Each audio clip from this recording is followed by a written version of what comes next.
అంబికా సహస్రనామ స్తోత్రము.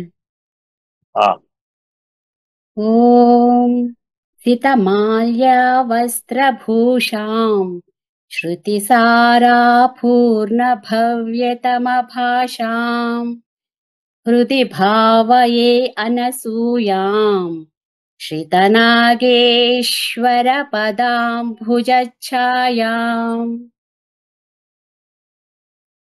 श्रीचक्राधीश्वरी माता श्रीमदर्कपुरीश्वरी श्रीनागेशपदाम्भोजा बम्भरायितमानसा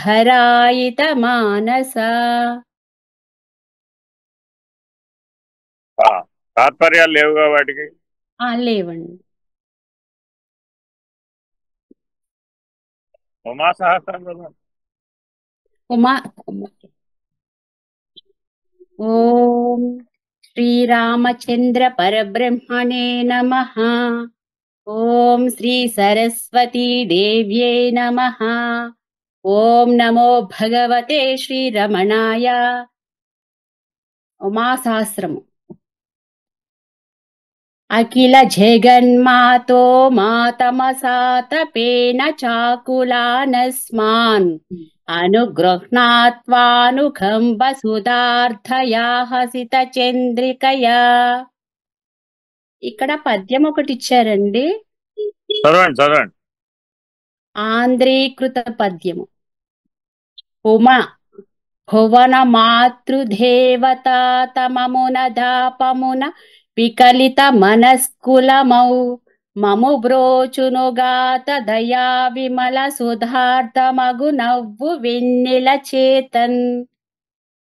మూలానువాదము.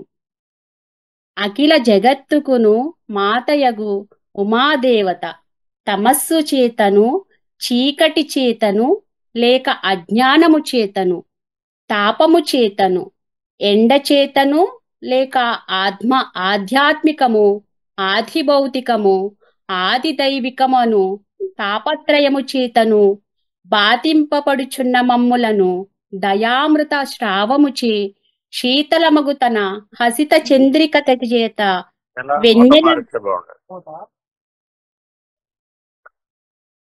వెన్నెల వెన్నెల వంటి చిరునవ్వు చేత సమనుగ్రహించును గాత.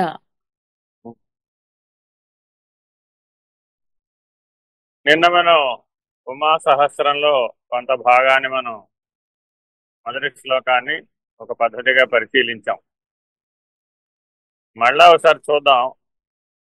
ఈ అంబికా సహస్రం అనేది బ్రహ్మాండ అనసూయాదేవి విశ్వజనని ఇళ్ళేళ్ళమూడు అమ్మగారి కోసం వారి యొక్క దివ్యత్వాన్ని, వారి యొక్క సద్గురుమూర్తి లక్షణాన్ని, తత్వాన్ని అందించే దృష్టితో పన్నాల రాధాకృష్ణమూర్తి గారని సంస్కృత పండితులు వారు రాశారు. మనమందరం పుట్టక ముందు ఆ అంబికా సహస్రం, అలాగే ఆ ఉమా సహస్రం కావ్యకంఠ గణపతి ముని విరచితమైనటువంటిది. ఆ కావ్యకంఠ గణపతి ముని ఉమా సహస్రాన్ని రచించేటప్పుడు 1000 శ్లోకాలు రచించాలి. అమ్మవారు గురుమండల రూపిణి ఎలా అయి ఉన్నదో, అమ్మవారు తత్వస్వరూపిణి ఎలా అయి ఉన్నదో, అమ్మవారు పరబ్రహ్మస్వరూపిణి ఎలా అయి ఉన్నదో అనేటువంటి నిర్ణయాన్ని తెలియజెప్పడానికి దర్శన పద్ధతిగా అందించారన్నమాట. జాగ్రత్తగా గమనిస్తే, అలా జాగ్రత్తగా మనం గమనిస్తే ఉమా సహస్రం రాసేటప్పుడు ఒక సందర్భం మనందరికీ ఉటంకించబడింది.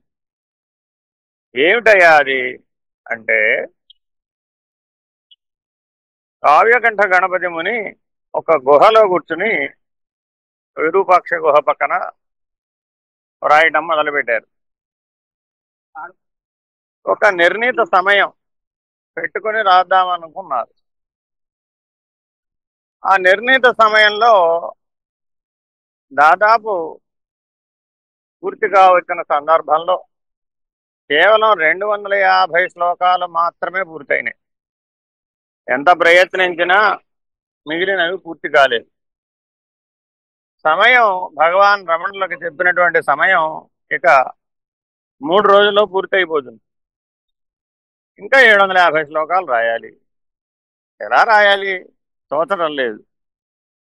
అటువంటి సందర్భంలో భగవాన్ రమణులు ఉండేటటువంటి విరూపాక్ష గుహకి కావ్యకంఠ గణపతి ముని వెళ్ళారు. వెళితే సరే భగవాన్ రమణులు సహజ నిర్వికల్ప సమాధినిష్టలో ఉన్నారు, అక్కడే కూర్చొని రాద్దామని నిర్ణయం తీసుకున్నాడు. అప్పుడు ఆ మిగిలిన 3 రోజుల్లో ఆ మిగిలిన 750 శ్లోకాలు పూర్తి చేసేసాడు. పూర్తి అయిపోయిన తర్వాత భగవాన్ కళ్ళు తెరిచారు. అప్పటి వరకు కళ్ళు తెరవలేదు. అలాగే తన యొక్క సత్తాన్ని కావ్యకంఠ గణపతి మునిలో ప్రవేశింపజేసి ఆ ఉమా సహస్రాన్ని పూర్తి చేయించారు. సాక్షాత్ స్కందస్వరూపుడైనటువంటి భగవాన్ రమణులకి ఉమా సహస్రం వ్రాయడం అనేది చాలా చిన్న విషయం. కానీ ఎంతో తపశ్శక్తి, ఎంతో శాస్త్ర పాండిత్యం, ఎంతో మంత్ర ద్రష్ట అయినటువంటి కావ్యకంఠ గణపతి ముని తన మీద భారం వేసుకున్నప్పుడు 40 రోజుల్లో 37 రోజుల్లో 250 శ్లోకాలే అయినాయి. అదే భగవాన్ రమణులు పూనుకుంటే 3 రోజుల్లో 750 శ్లోకాలు పూర్తాయి. అయిపోయిన తర్వాత భగవాన్ రమణులు అన్నారు, అయిపోయిందా అని. అంతే, అయిపోయిందా అనగానే అయిపోయింది అంతే. ఉమా సహస్రం పూర్తి చేసిన తర్వాత ఒక అద్భుతమైనటువంటి పరిణామం కావ్యకంఠ గణపతి మునిలో వచ్చింది. అది గురు శిష్య ఐక్యతా సిద్ధి. కాబట్టి తర్వాత కాలంలో తద్దర్శనం అనే ఉన్నది నలుబది చెప్పడానికి అర్హత లభించింది. గురు శిష్య ఐక్యతా సిద్ధి లేకుండా తద్దర్శనం వీలు కాదు. అందువల్ల ఆ కార్యక్రమం లోక కళ్యాణంగా అందించడానికి, కావ్యకంఠ గణపతి మునిని తయారు చేయడానికి, గురు శిష్య ఐక్యతా సిద్ధిని అనుగ్రహించడానికి ఈ ఉమా సహస్రాన్ని వినియోగించారు భగవాన్ రమణులు. కాబట్టి చెప్పేది చేసేది గురుమూర్తి ఏది చెప్పినా ఏది చేసినా దాని వలన శిష్యుడికి అనంతమైనటువంటి స్థితి, శాశ్వతమైనటువంటి మోక్షపదం లభిస్తాయను ఇది వారిద్దరి మధ్య మనం గమనించవచ్చు. అలాగే అంబికా సహస్రం రాసినటువంటి పన్నాల రాధాకృష్ణమూర్తి గారిని కూడా జిల్లెళ్ళముడి అమ్మ అనుగ్రహించింది. నా వల్ల ఏమవుతుందమ్మా రాయడానికి అని రాధాకృష్ణమూర్తి గారు అడిగారు. రాసేది నువ్వా నాయనా అని అమ్మ. మరి ఎవరమ్మా రాయాలి? నన్నే కదా రాయమన్నావు, ఆ సంకల్పం నాకే కదా కలిగించావు, మరి నేనే కదా పూర్తి చేయాలి అన్నాడు ఆయన. చేతులు నీవి, చేతలు వాడివి. చేతలన్నీ పైనున్న పరమాత్మ, నువ్వు కేవలం పనిముట్టు. ఈ సత్యాన్ని తెలుసుకో. చేతుల దగ్గర ఎవరివి, చేతులు ఎవరివి అని ఆలోచించకూడదట, చేతలు ఎవరివో ఆలోచించాలి. చేతలన్నీ పరమాత్మవే. ఎవరు ఏది చేసినా, ఎవరు ఏ స్థితికి చేరుకున్నా ఆ స్థితి అంతా కూడా పరమాత్మ యొక్క చేతలే. అట్టి పరమాత్మ యొక్క చేతలను పొందడానికి, గ్రహించడానికి సరైనటువంటి జీవన విధానం ఉండాలి, సరైనటువంటి లక్షణాలు ఉండాలి, సరి అయినటువంటి ఐక్యతా సిద్ధిని పొందడానికి కావలసినటువంటి అర్హత ఉండాలి. అటువంటి అర్హతతో మాత్రమే ఇవి సాధ్యమవుతాయి, లేకపోతే వీలు కాదు. భగవంతుడు ఎవరికైనా ఒక సామర్థ్యాన్ని, ఒక సత్తా ఇవ్వదలుచుకున్నప్పుడు రెప్పపాటులో ఇస్తాడు. అద్వైత సిద్ధి ఎంతసేపట్లో కలుగుతుంది అని ఒక ప్రశ్న. అద్వైత సిద్ధి ఎంతసేపట్లో కలుగుతుంది అంటే 4 ఉపమానాలు చెప్పారు. అంటే ఈ 4 ఉపమానాలు సరిగ్గా అర్థమైనటువంటి, అవగాహన చేసుకున్నటువంటి, గ్రహించినటువంటి స్థితి ఉన్న వాళ్లకు ఈ ఉమా సహస్రం, ఆ అంబికా సహస్రం అర్థం అవుతాయి, అవగాహన కలుగుతుంది, ఆ స్థితిని పొందడానికి ప్రయత్నం చేయవచ్చు అని పెద్దలు అంటారు. ఆ అద్వైత సిద్ధి జ్ఞాన సిద్ధి. దానికి మాటలతో చెప్పడానికి వీలు కాదు, కానీ హృదయంతో అనుభవించవచ్చు. అటువంటి అనుభవం కలగాలి అంటే, ఆ అనుభూతి నిర్ణయంలో ఉండాలి అంటే 4 ఉపమానాలు మనకు అందించారు. మొదటి ఉపమానం, సముద్రంలో బుడగ ఒకటి పుట్టింది. ఆ బుడగ సముద్రమే అని తెలుసుకోవడానికి, సముద్రంలో కలిసిపోవడానికి ఎంత సమయం పడుతుందో అద్వైత సిద్ధికి అంతే సమయం పడుతుంది. ఒక పని అయిపోయింది.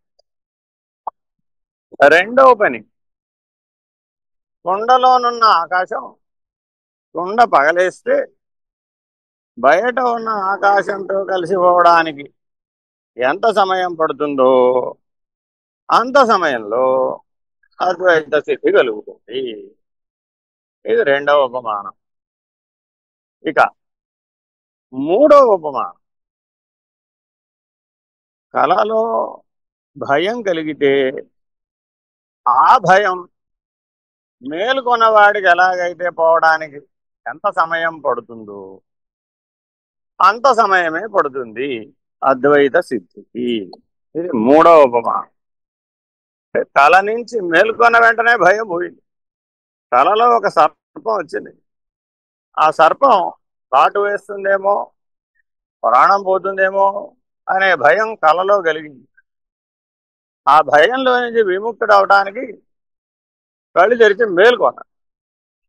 మేలుకోగానే ఆ సర్పము లేదు, ఆ భయము లేదు. ఈ పని జరగడానికి, ఈ అనుభూతి కలగడానికి ఎంత సమయం పడుతుందో అంత సమయం లోపల అద్వైత సిద్ధి జరుగుతుంది. ఇది మూడవ ఉపమానం. ఇక నాలుగవ ఉపమానం, గ్రహణము ఎంత సత్యమో తెలుసుకున్నటువంటి వాళ్ళకి, స్ఫురించినటువంటి వాళ్ళకి ఎంత సమయం పడుతుందో అంత సమయంలో అద్వైత సిద్ధి జరుగుతుంది. నాలుగవ ఉపమానం, గ్రహణం సత్యమా అసత్యమా ఈ విచారణ చేసి ఉన్న సత్యాన్ని ఎవరైతే గ్రహిస్తారో, స్ఫురింపజేస్తారో, స్ఫురణతో అందుకుంటారో, స్ఫురతి హృత్ స్వయం అనేటటువంటి స్థితిలో ఉంటారో అటువంటి నిర్ణయాత్మకమైనటువంటి స్థితి సూర్యుడు ఎప్పుడూ ఉన్నాడు, గ్రహణం లేనే లేదు. ఇలాంటి నిర్ణయం పొందడానికి ఎంత సమయం పడుతుందో అంత సమయంలో అద్వైత సిద్ధి కలుగుతుంది. ఈ 4 మాటలు, ఈ 2 సహస్ర ఉపోద్ఘాతంగా మనం భావించవచ్చు.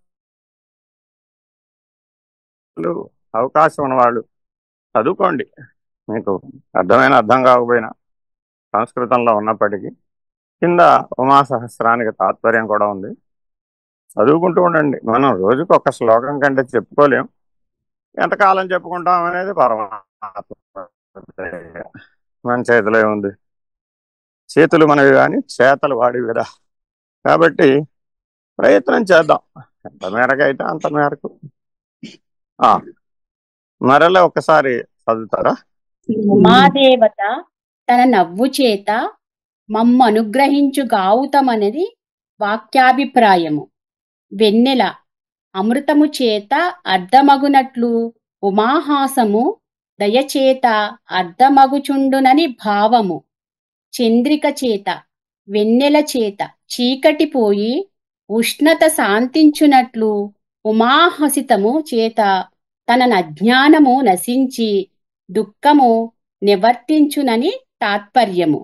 ఇట్లు తమ తాపహరత్వము చీకటిని, అజ్ఞానము వేడిని, దుఃఖమును నశింపజేయు వెన్నెలకును నవ్వునకును సమాన ధర్మమై ఉన్నది. సృష్టి ఆది యందు కేవల తమోగుణ లక్షణం మాత్రమే ఉంది. ఏ రకమైనటువంటి ప్రకాశం లేదు. దాన్ని శుద్ధ తమస్సు అంటారు. అంటే భగవంతుడు సృష్టి ఆది యందు సృష్టించాలి అనుకున్నప్పుడు మొదట వెలుగు చీకటలు వీటిని సృష్టించవలసిన అగత్యం ఏర్పడింది. ప్రకాశం లేకుండా సృష్టి అసాధ్యం. అందువలన తేజోరూపిణి అయినటువంటి చిద్రూపిణి అయినటువంటి జగన్మాతను సృజించాడు తన సంకల్ప శక్తి చేత. ఆ చిద్రూపిణి అయినటువంటి భగవతి భగవంతుని యొక్క సంకల్ప మాత్రం చేత ప్రభవించింది.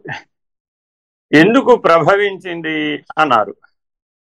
ఆవిడ ప్రభాస్వరూపిణి కాబట్టి. అందుకే ఉమా సహస్రంలో మీరు అక్కడ గమనిస్తే ప్రభ అని ఒక కింద వివరణ ఇచ్చారు. ఆ వివరణలు మనకి సాంఖ్యతారక మనస్క విధిలో సృష్టి యొక్క లక్షణాన్ని, సృష్టి యొక్క సంవిధానాన్ని, పరమాత్మ యొక్క స్థితిని తెలియజేస్తాయి. కాబట్టి ఆమూలాగ్రం వాటిని బాగా అధ్యయనం చేయాలి. ఈ మొదటి శ్లోకంలో ఒక 3 ఉపమానాలను అనుసంధానం చేశారు. ఏమిటయ్యా అవి?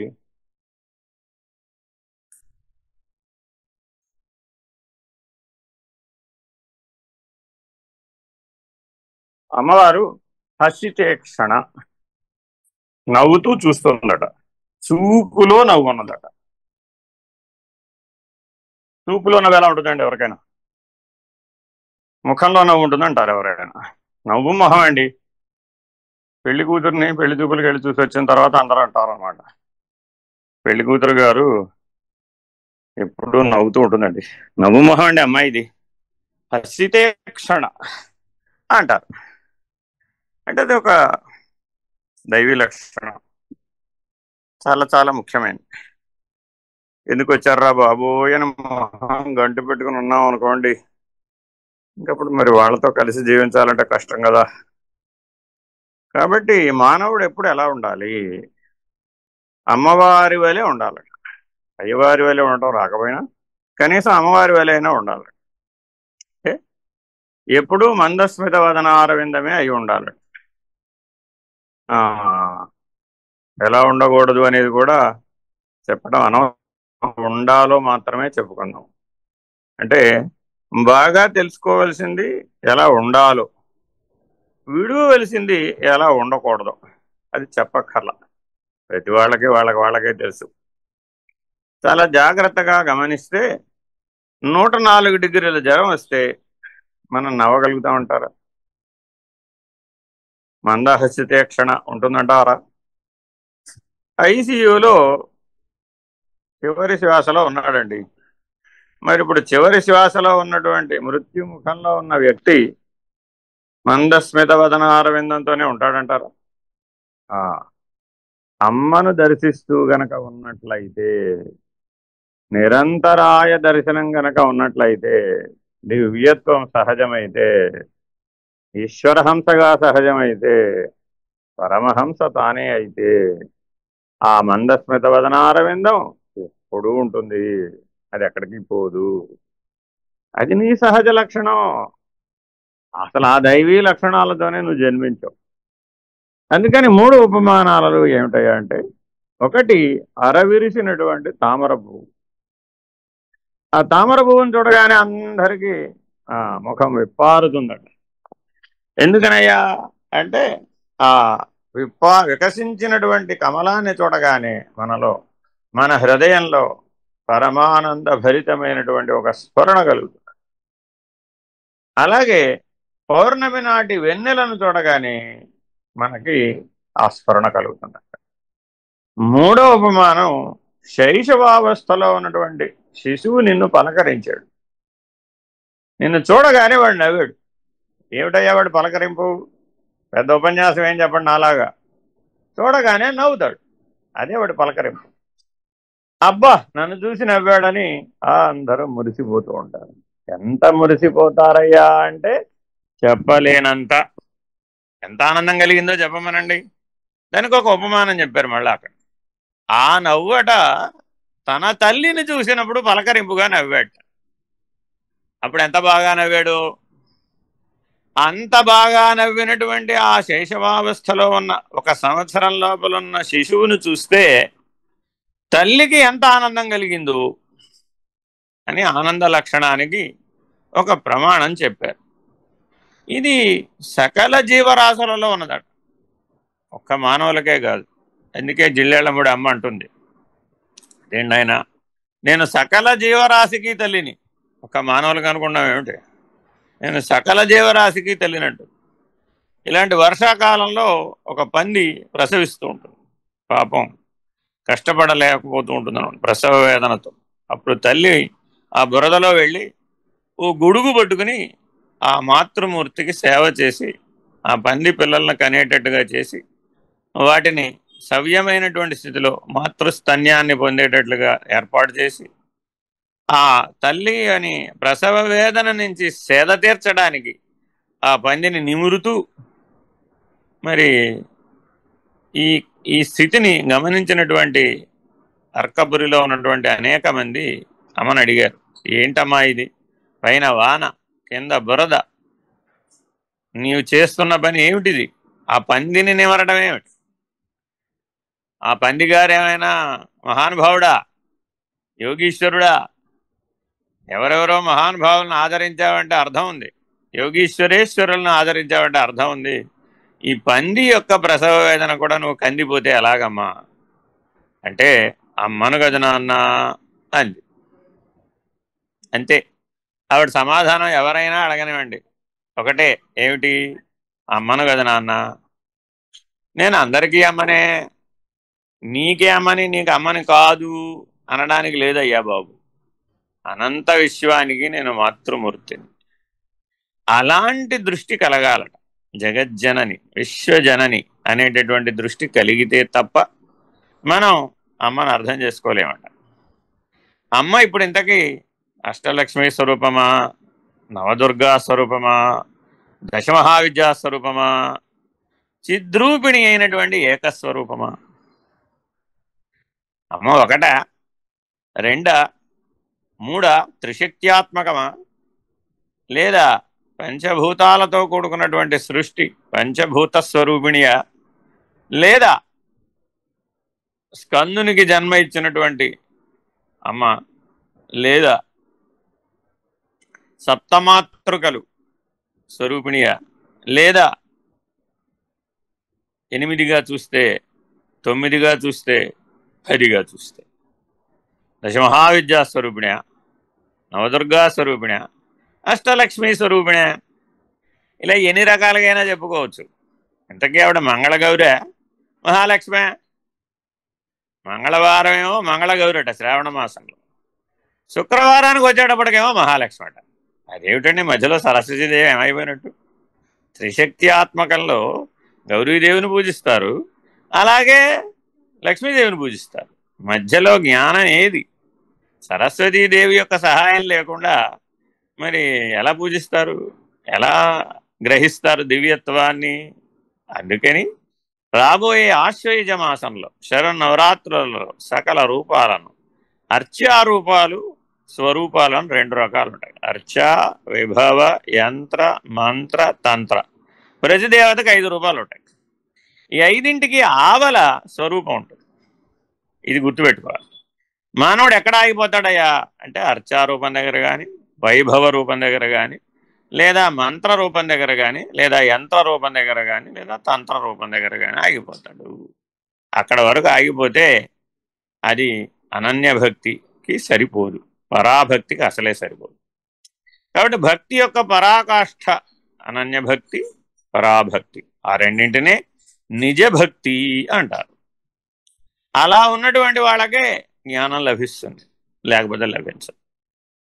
శృత పాండిత్యం, శాస్త్ర పాండిత్యం ఎంతైనా ఉండవచ్చు, ఎన్ని రకాలుగానైనా సరే విమర్శించవచ్చు, విస్తారంగా బోధించవచ్చు శాస్త్ర పాండిత్యం. కానీ ఆ శైశవావస్థలో ఉన్నటువంటి పిల్లవాడి యొక్క హృదయం, ఆ నవ్వు మోమును చూచినటువంటి తల్లి యొక్క హృదయం, ఆ తల్లి హృదయంలో కదిలినటువంటి జగజ్జనని ఆవిడ యొక్క మందస్మిత వదనారవిందం, అది కదా భక్తి అంటే. ఆ పిల్లవాడు ఎలాగైతే, స్వామి నిర్భయానందులు అంటారు, సంవత్సరంలోపు పిల్లవాడు ఎలాగైతే తల్లి మీద ఆధారపడ్డాడు, అలా ఈశ్వరుడి మీద, గురువు మీద ఆధారపడిన వాడెవడో వాడే నిజభక్తుడు, నిజ శిష్యుడు. ఎందుకని? ఈశ్వరో గురురాత్మేతి మూర్తిభేద విభాగినే వ్యోమవత్వ్యాప్త దేహాయ దక్షిణామూర్తయే నమః.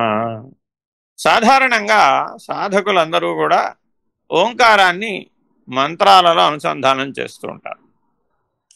ఓంకారానికి బ్రహ్మ ప్రణవమని ఒక మారు పేరు, ప్రణవ బ్రహ్మమని కూడా అంటారు దాన్ని. దాంట్లో నుంచి 5 శాక్తేయ ప్రణవాలు ఉత్పన్నమైనాయి. ఇది మొట్టమొదట బీజాక్షర సంపుటీకరణతో చిజ్యోతిగా, చిదాకారంతో, చిదగ్నికొండంలో చిత్ స్వరూపంగా, చిత్ ప్రకాశంగా అమ్మవచ్చిన విధానం. అంటే ఓంకారం అనే బ్రహ్మము అవ్యక్తంలో ఉన్నటువంటి అమ్మవారిని 5గా విభజించింది. ఐం, హ్రీం, శ్రీం, క్లీం, సౌః. ఈ 5ంటిని శాక్తేయ ప్రణవాలు అంటారు. ఈ 5ంటి యొక్క ఏకస్వరూపం ఓంకారం. శ్రీ విద్యా సాంప్రదాయం బాగా తెలిసినటువంటి వాళ్ళకి ఈ రహస్యం బాగా తెలుస్తుంది. అందుకని భారతదేశంలో అనేక విద్యలు ఉన్నాయండి.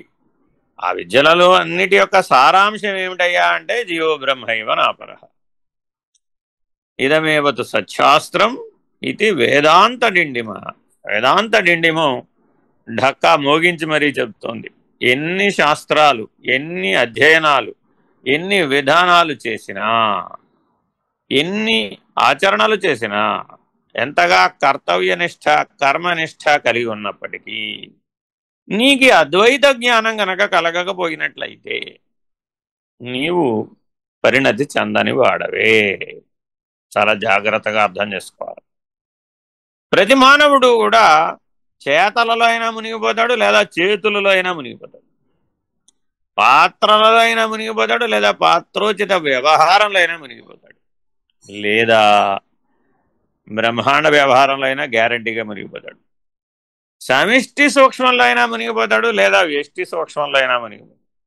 కాబట్టి చాలా జాగ్రత్తగా సాంఖ్య విచారణను అర్థం చేసుకున్నటువంటి వాళ్ళయి ఆ ఊ మా అనేటటువంటి మాతృకాత్రయం, అమాతృకాయుత ప్రణవ ధ్యానం చేసేటటువంటి వాళ్లకు ఈ త్రిమాతృకాయుత ప్రణవ ధ్యానంతో పని లేదు.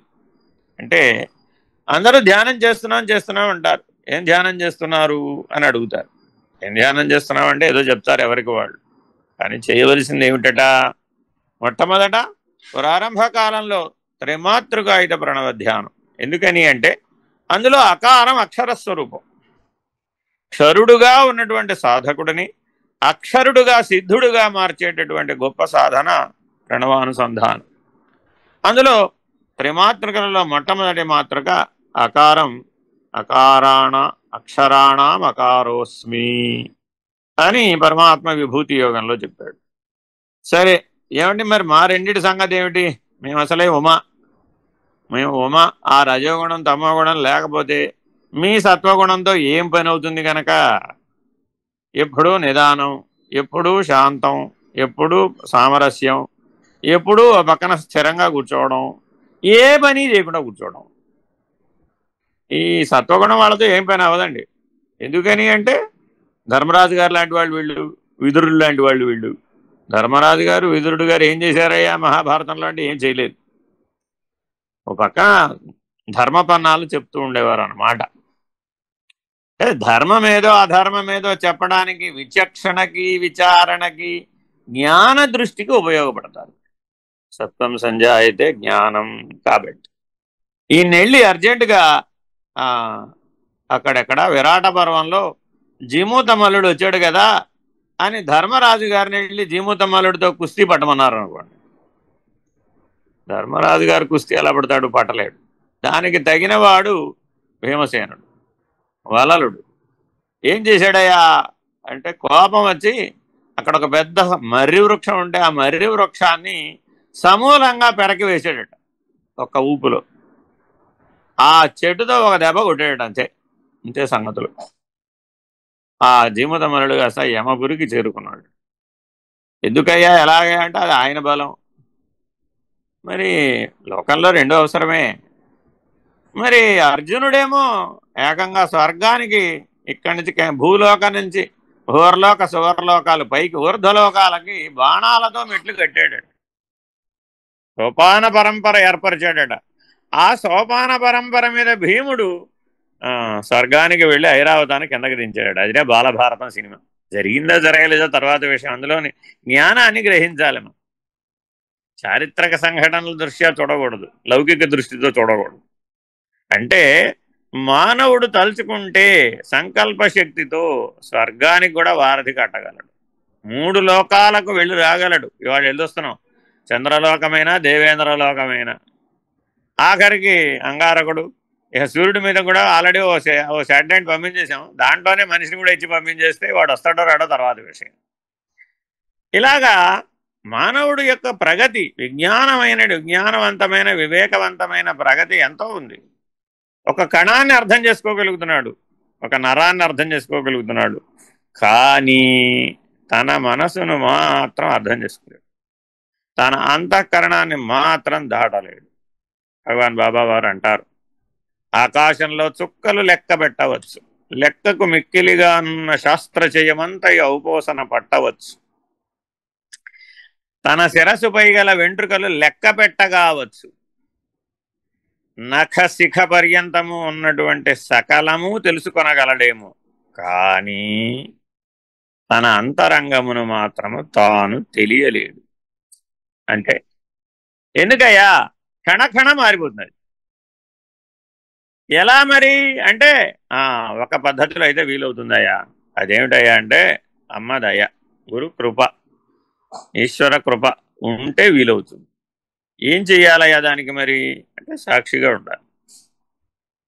ఇందాక చెప్పిన 4 ఉపమానాలను దృష్టిలో ఉంచుకొని అద్వైత సిద్ధిని పొందాలి. ఆ 4 ఉపమానాలు నిరంతరాయం గుర్తుకు రావాలట. ఏమిటది అంటే సముద్రంలో పుట్టినటువంటి బుడగ సముద్రంలో భాగమని తెలుసుకోవడానికి, సముద్రంలో కలిసిపోవడానికి ఎంత సమయం పడుతుందో అంత సమయంలో అద్వైత సిద్ధి కలుగుతుంది. రెండవది, కొండలో ఉన్నటువంటి ఆకాశం, కొండని నేల మీద పగలేస్తే కొండ బయట ఉన్నటువంటి ఆకాశంతో కలిసిపోవడానికి ఎంత సమయం పడుతుందో అంత సమయంలో అద్వైత సిద్ధి జరుగుతుంది. మూడవది, కలలో వచ్చినటువంటి సర్పభయం మేలుకుంటే ఎంతసేపట్లో పోయిందో అంతసేపటిలో అద్వైత సిద్ధి జరుగుతుంది. 4వ ఉపమానం ఎవరైనా చెప్తారా? గుర్తుంది ఎవరికన్నా? గ్రహణం. గ్రహణం సత్యమా అసత్యమా? సూర్యుడు ఎప్పుడూ ఉన్నాడు, గ్రహణ కాలంలో లేడు అనే వాళ్ళకి ఎప్పటికీ సూర్యుడు ఉన్నాడనే సత్యం బోధపడదు. సూర్యుడు ఎప్పుడూ ఉన్నాడనే సత్యం నీకు గ్రహించడానికి ఎంత సమయం పడుతుందో అంత సమయమే పడుతుంది అద్వైత సిద్ధి. ఈ 4 ఉపమానాలతో శరీరత్రయాన్ని, అవస్థాత్రయాన్ని, గుణత్రయాన్ని, తాపత్రయాన్ని, త్రిపుటి మొత్తాన్ని అమ్మ దయతో ఎవరైతే దాటతారో, ఎందుకంటే అమ్మ త్రిపుర సుందరి, అయ్యవారు త్రిపురారి. ఇదే త్రిపుర రహస్యం, జాగ్రత్తగా తెలుసుకోవాలి. మూడుగా ఉన్నటువంటి వాటి అన్నింటినీ ఆనంద లక్షణంతో చూసాం, అప్పుడు త్రిపుర సుందరి. మెలకువ ఆనందమే, కళ ఆనందమే, నిద్ర ఆనందమే, అప్పుడు అమ్మవారు త్రిపుర సుందరి. మెలకువ లేదు, కళ లేదు, నిద్ర లేదు, త్రిపురారి అయ్యవారు. అంతే, ఆనంద లక్షణానికి లోబడినంత కాలం త్రిపుర సుందరి దగ్గరే మన వ్యవహారం. ఆనందం లేదు, ఆనంద లక్షణం నిరసించబడింది.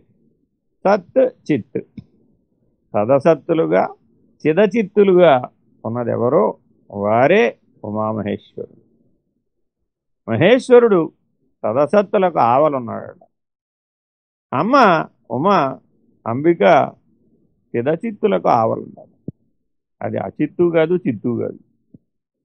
కాబట్టి ఈ ద్వంద్వాలను చాలా జాగ్రత్తగా అర్థం చేసుకొని వారి యొక్క అనుగ్రహంతో ద్వంద్వాతీతమైనటువంటి స్థితిలో సూర్య నిష్టలో ఎవరైతే నిలకడ చెందుతారో, సూర్యాతీతాన్ని అందుకోవడానికి ప్రయత్నం చేస్తారో వాళ్ళకి ఈ ఉమా సహస్రం విశేష ఫలదాయకం.